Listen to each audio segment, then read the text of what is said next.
The 2015 Utah flood was a major natural disaster. It happened in the small towns of Hildale, Utah, and Colorado City, Arizona. Now, the flood did affect about 7,700 people, which would be the total populations of these two towns combined. Prior to this flood, there was a ton of dry weather, which ended up drying out the Maxwell Canyon, which is where these two towns are situated. Then, a random severe thunderstorm dropped about 1.5 inches of rain down into Maxwell Canyon in about 30 minutes.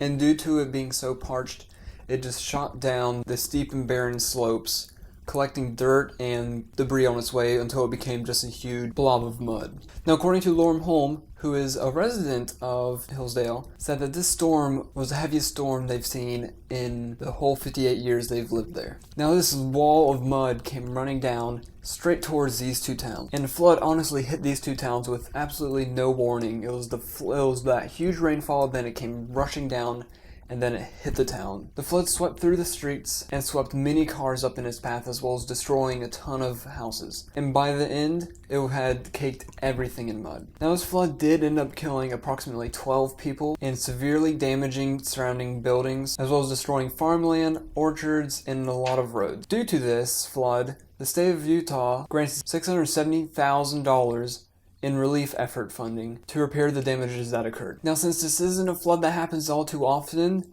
a lot of the funds were used to build a fourth retention wall, which is used to help torrents of water like this to stop coming down, flowing so quickly, so it might be able to help prevent torrents just like this flood from happening in the future. Now, although small and not too major, the 2015 Utah flood is still something that should be recognized as a very important flood. Now, that was the 2015 Utah flood. I hope you learned something from this video, and I hope you have a good rest of your day. See ya.